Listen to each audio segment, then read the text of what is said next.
In this lecture, we'll be exploring what modules are and how to use them. Right now, I'm on the jQuery website. You know what jQuery is. You've used it before and it's fairly easy to use. In order to use jQuery on your site, you have to create some script tags and pass in the path to the jQuery file. The browser will automatically load this file for you, and then you can use jQuery anywhere on your site. The process is pretty straightforward.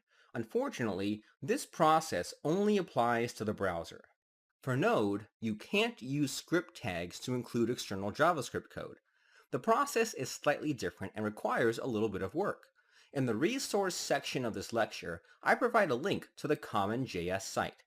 CommmonJS is a JavaScript module loader as it states here.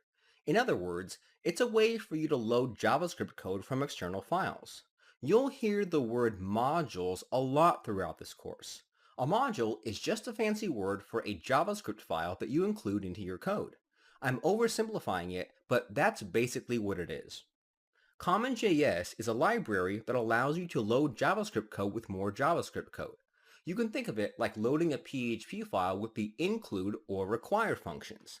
This means you don't have to use HTML to load your files. You can download this library and then load it in your browser to get started.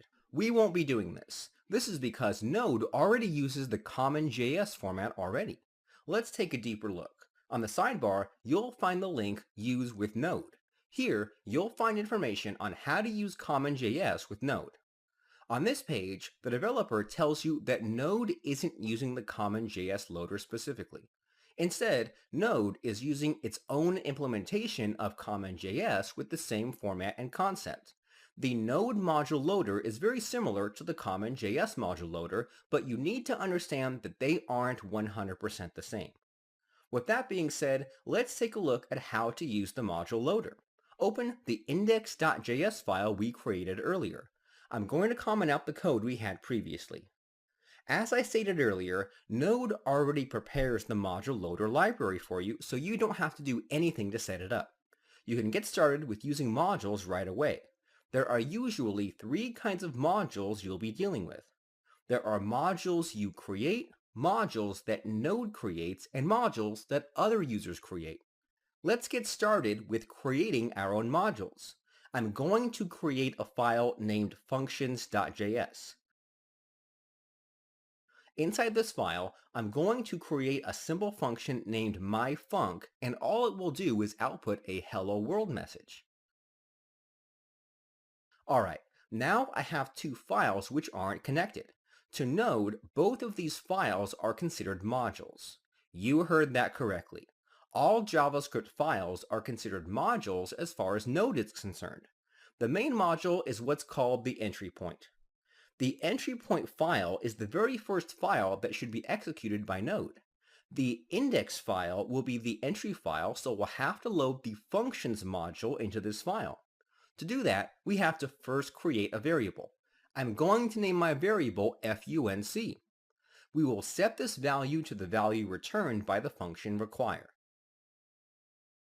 This function has one parameter, which is the name of the module you'd like to load. I'm going to pass in the name of the file, which is functions. You do not need to append the .js extension, as Node will always assume you want to load a JavaScript file. However, we do have to pre-append a /. This will tell Node.js that the module is located in the same directory as the file. Keep in mind that the variable name can be named anything you want. In most examples and tutorials, most developers tend to name their variables after the name of the module in lowercase letters. This single line of code will load a module, and we can reference the module using this variable. The question is, what exactly gets loaded and how is it loaded? This line of code won't technically work yet. We have to now export our module before we can use it. Exporting a module simply means that you're telling Node what parts of your code can be used outside of the file. Let's explore how that works. Inside the functions file, I'm going to use an object called module. This object is defined for you by Node. This object contains properties related to the current module it's being used in. In our case, this would be the functions file. Every single file is provided a module object with properties specific to that file. As I stated earlier, every single file is considered a module as far as Node is concerned. This module object has a property called exports, which you can assign any value you want. The value of this property determines what values other modules can access from this module. I'm going to set this to myfunc, which is the function above. Now I can use the function inside the index file. I'm going to call it. I'll go over what's going on in just a moment, but first, let's check if this works. I'm going to run the node index command again. As you can see, the message was outputted without any error. Let me recap what's going on here. The very first thing we do is create a variable named func. Creating a variable is required if you want to use a module, as this variable will act as a way to reference the code inside the module. To load a module, you have to use the function require. This function will load the module you pass in. In our case, this would be the functions file. Inside the functions file, we have a variable named myfunc that is assigned to a function. This function will output a message onto the console. Node will load this module into the index file. However, it will not load the variables, functions, or objects from this file.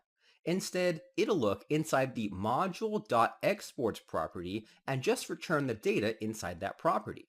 So, in order to pass in our data, we have to assign our data to this property. Once the module is loaded, we can then just use the data from the module.exports property freely. In our case, this would be the function that outputs a message. Lastly, we just call the function and the message will be outputted onto the console. Let me prove this further. I'm going to define a variable named foo inside the functions file and assign its value to 5. Then, I'm going to go back to my index file and try to log this variable. If I were to run my command again, I'll get this error stating that the variable foo is undefined, even though this variable is defined inside the functions file and I'm loading the module. This variable is not made available globally to every file that uses it. In order to use this variable, we have to assign the module.exports property to this variable. Let's say I wanted to pass in multiple values. To do this, we can simply create an object and then assign the data like so.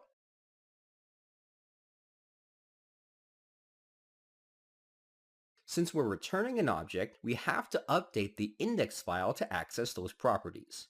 Change func to func.myfunc, and to access the foo property, we have to call it as func.foo.